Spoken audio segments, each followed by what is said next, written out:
ഇപ്പൊ അവസാന ദിവസത്തിലേക്ക് പോകുമ്പോഴേ ടെൻഷൻ ഉണ്ടോ? കാരണം ഒരുപാട് വിവാദങ്ങൾ ഉണ്ടായ ഒരു മണ്ഡലം കൂടിയാണ് പാലക്കാട്. അപ്പൊ അങ്ങനെ ഒരു ടെൻഷൻ ഉണ്ടോ? ആൾക്കാർ എങ്ങനെ ഇതൊക്കെ കണ്ട് വിലയിരുത്തിയിട്ടുണ്ടാകും? പല വിഷയങ്ങളും ഉണ്ടായിട്ടില്ല, അതൊക്കെ എങ്ങനെ വിലയിരുത്തിണ്ടാവും എന്നുള്ള ടെൻഷൻ ഉണ്ടോ? അങ്ങനെ എനിക്ക് അത്ര കാര്യമായിട്ടുള്ള ഒരു ടെൻഷനിലേക്ക് ഞാൻ എത്തുന്നില്ല, ടെൻഷൻ അടിക്കുന്നില്ല. ഇതിലൊരു ടെൻഷന് വലിയ പ്രസക്തിയുള്ള സ്ഥലമല്ല ഇത്. നമസ്കാരമുണ്ട്. നമസ്കാരം കൂടെ ഉണ്ടാവണം. കൈപ്പത്തിയിൽ വോട്ടൊന്ന് ജയിപ്പിക്കണം കേട്ടോ. എപ്പോഴും ഉറച്ചു നിൽക്കുന്നതാണ് പ്രതീക്ഷിക്കുന്നത്. കഴിഞ്ഞ ഉപതെരഞ്ഞെടുപ്പിൽ ഉണ്ടായിരുന്ന ഒരു വിജയം ആവർത്തിക്കാൻ കഴിയുമെന്നാണ് പ്രതീക്ഷിക്കുന്നത്.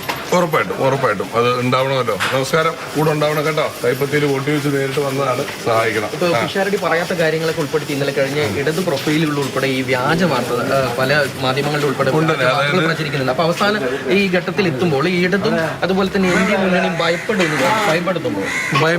ഇവരുടെ കയ്യിലുള്ള ഒരു ഇനങ്ങൾ എന്ന് പറയുന്നത് സ്വാഭാവികമായിട്ടും ഇതൊക്കെ തന്നെയാണ്. ഇന്നലെ ഞാൻ കണ്ടു എന്റെ സിനിമ.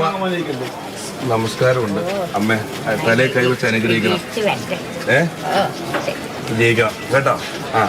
ഞാൻ എൻ്റെ സിനിമ ടിക്കറ്റ് എടുത്ത് കാണുന്ന ആളുകൾ എനിക്ക് വോട്ട് ചെയ്യും എന്ന് പറഞ്ഞ് നിങ്ങളുടെ തന്നെ കാർഡൊക്കെ വെച്ച് ഉണ്ടാക്കിയിട്ട് ഇങ്ങനെ കാർഡ് വെച്ച് ഉണ്ടാക്കിയിട്ട് സാധനങ്ങൾ ചെയ്യുക. നമസ്കാരമുണ്ട്. നമസ്കാരം കൂടെ ഉണ്ടാവണം, സഹായിക്കണം.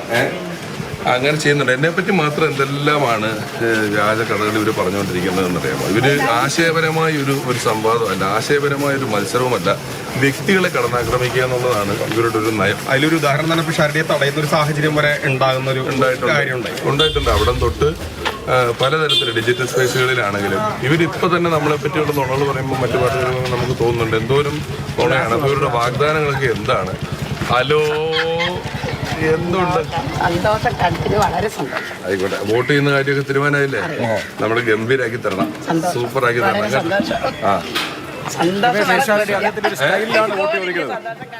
രമേശ് പിഷാരടി അപ്രതീക്ഷിത സ്ഥാനാർത്ഥിയാണ്. കണ്ണൻ ഗോവിന്ദന്റെ പേരൊക്കെ ഒരു ഘട്ടത്തിൽ കേട്ടതാണ്. പക്ഷേ സാങ്കേതികമായ എന്തോ തടസ്സങ്ങൾ ഉണ്ടായിരുന്നെന്ന് പിന്നീട് വിശദീകരിക്കപ്പെടുന്നുണ്ടായിരുന്നു.